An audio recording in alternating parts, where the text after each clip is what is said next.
Assalamualaikum warahmatullahi wabarakatuh. Perkenalkan, nama saya Arya Winata. Di sini saya akan menyampaikan materi bahasa Indonesia dengan mengangkat sebuah judul komunikasi lisan dan tulisan. Yang pertama, pengertian komunikasi lisan. Komunikasi lisan adalah bentuk komunikasi dengan mengucapkan kata-kata secara lisan dan langsung kepada lawan bicaranya. Biasanya komunikasi lisan dapat dilakukan pada kondisi para personal atau individu yang berkomunikasi berhadapan secara langsung. Contohnya saat berkomunikasi dengan tatap muka langsung. Selain itu, komunikasi lisan juga dapat dilakukan melalui alat yang berupa komputer yang telah dilengkapi dengan fasilitas konferensi jarak jauh, dan juga dapat dilakukan melalui televisi sirkuit tertutup.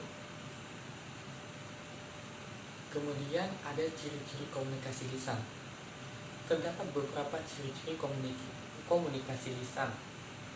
Pertama, bersifat tatap muka, face to face. Sistem ini mengandalkan peserta komunikasi dan hanya bisa terjadi bila ada orang yang bertatap muka langsung kepadanya. Yang kedua, terikat pada ruang. Proses komunikasi ini terikat pada tempat atau ruang yang digunakan.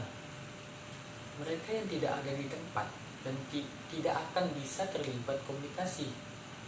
Yang ketiga, terikat waktu. Komunikasi ini hanya bisa berlangsung pada waktu yang sama jika ingin pesannya didengar oleh orang lain.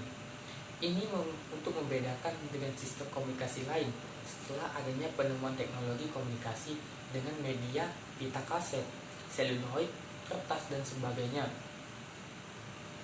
Yang keempat, menggunakan organ dominan berupa mulut dan telinga. Walaupun mungkin ditambah mata, komunikasi lisan hanya menggunakan sumber daya komunikasi yang berupa tubuh manusia, yaitu panca indera. Mereka yang sudah tentu ada aspek-aspek non-verbal yang ikut berperan dalam menunjang komunikasi ini, yang bisa berupa gaya berpakaian, ekspresi muka, gerak tubuh yang mungkin punya makna.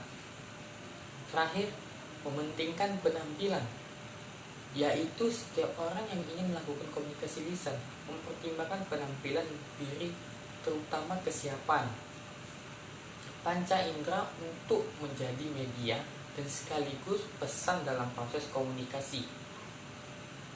Ketiga, ada jenis-jenis komunikasi lisan. Terdapat beberapa jenis-jenis komunikasi lisan, antara lain yang pertama, komunikasi lisan secara langsung. Nah, komunikasi lisan secara langsung ini merupakan komunikasi lisan yang terjadi tanpa adanya perantara, jarak, dan alat atau media yang digunakan dalam berkomunikasi. Salah satu contohnya, guru yang mengajar murid dalam kelasnya. Nah, itu merupakan komunikasi lisan secara langsung yang dilakukan oleh guru dan murid. Namun pada saat pandemi saat ini, jarang sekali kita melihat guru mengajar murid dalam kelas, melainkan sekarang banyak guru virtual yang mengajar kelas online. Kemudian yang kedua, komunikasi lisan tidak langsung. Berbeda halnya dengan komunikasi lisan tidak langsung yang menggunakan media atau alat perantara berupa telepon, komputer, televisi, atau lain-lainnya sebagai penyampaian pesan atau informasi kepada komunikan. Contoh, bertelepon, video call, live streaming, dan lain-lainnya. Kemudian ada prinsip komunikasi lisan.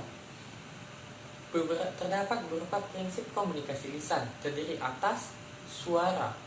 Nah, suara merupakan getaran udara yang terjadi melewati pita suara dan tenggorokan. Suara di sini pun dibedakan menjadi dua jenis, yaitu suara hidup alias suara yang timbul dari huruf hidup yang merupakan huruf vokal, suara mati alias suara yang berasal dari huruf mati yang merupakan konsonan.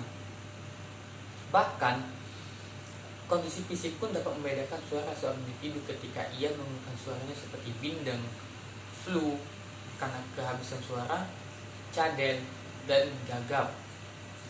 Yang kedua, bunyi. Bunyi merupakan getaran udara yang muncul karena adanya pergesekan dari dua benda atau lebih. Yang ketiga, nada. Nah, nada merupakan intonasi atau tingkatan suara sehingga muncullah adanya nada dasar yang merupakan acuan atau patokan bagi seseorang dalam memproyeksikan suaranya. Adapun kedua jenis nada pada seorang individu, yaitu melengking atau nada tinggi dan bass atau nada rendah ataupun nada berat. Samping itu pula ada kelebihan dan kekurangan dari komunikasi lisan. Beberapa dan kekurangan komunikasi lisan dari atas.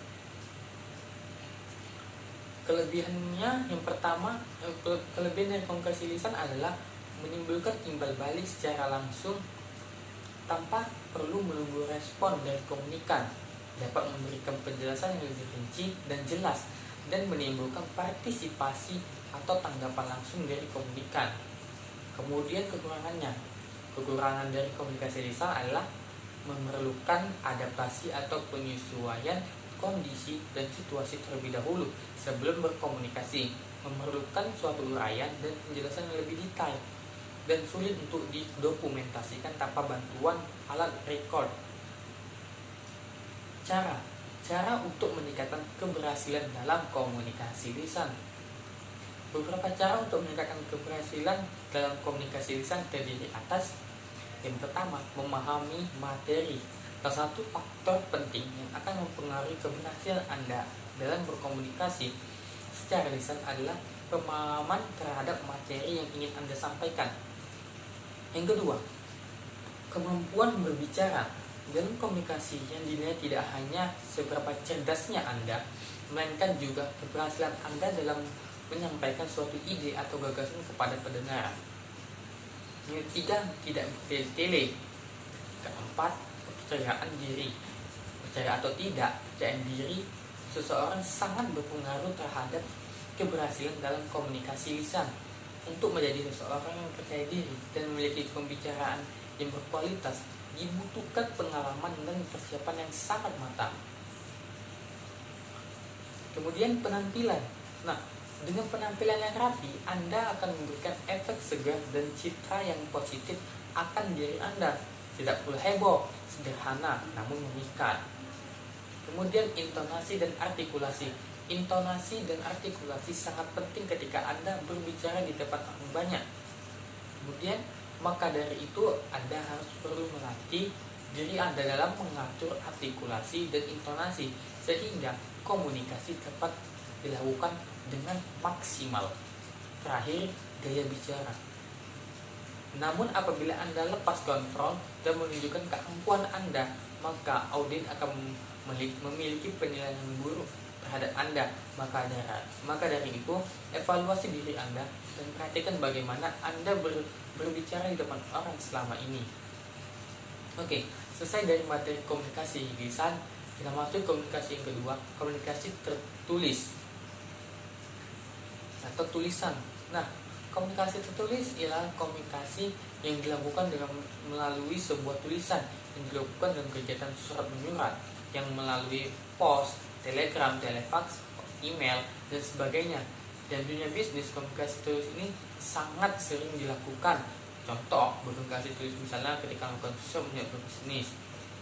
Kemudian ada lagi contohnya, membuat dan mengirim surat lamaran kerja atau penolakan kerja. Ada lagi selain itu seperti membuat dan mengirim surat izin tidak mengikuti agenda acara apapun, seperti tidak ikut serta dalam acara pesta atau undangan, dapat mengikuti acara dalam kegiatan masyarakat dan lain sebagainya. Atau juga bisa juga contohnya membuat dan mengirim surat kepada sahabat pena bagi yang punya sahabat pena. Kemudian bentuk-bentuk komunikasi tertulis. Nah, terdapat beberapa bentuk komunikasi tertulis. Pertama, surat dan memo. Surat dan memo ini diklarifikasikan ke dalam 4 kategori. Pertama, permintaan atau permohonan langsung. Kedua, rutin berita dan pesan yang baik. Ketiga, berita-berita yang tidak baik. Keempat, pesan-pesan persuasif atau pesan mengajak. Kedua, laporan. Prinsip-prinsip komunikasi tertulis dari laporan ini adalah lengkap, ringkas, pertimbangan, konkret, jelas, sopan, dan benar. Nah, untuk melakukan komunikasi tertulis ada syaratnya.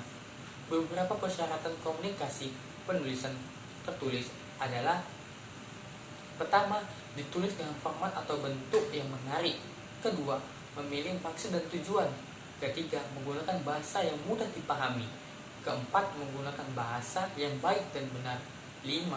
Penggunaan bahasa disesuaikan dengan kemampuan pemahaman dari pihak pembaca. 6. Mencerminkan pengertian terhadap masalah yang dihadapi atau yang dituju. Kemudian, hindari penggunaan kata atau kalimat yang dapat membingungkan pembaca. Terakhir, menunjukkan budi bahasa dan kewajiban penulis. Baiklah, sampai di situ sajalah materi dari komunikasi lisan dan tulisan. Semoga bagi para pendengar dapat mengambil hikmah dari materi ini ataupun kesimpulannya dan dapat membiasakan diri dengan komunikasi yang baik. Baiklah, sekian dari yang saya sampaikan, mudah-mudahan bermanfaat. Kepada saudara-saudara, jika ada kekurangan, saya mohon maaf. Wassalamualaikum warahmatullahi wabarakatuh.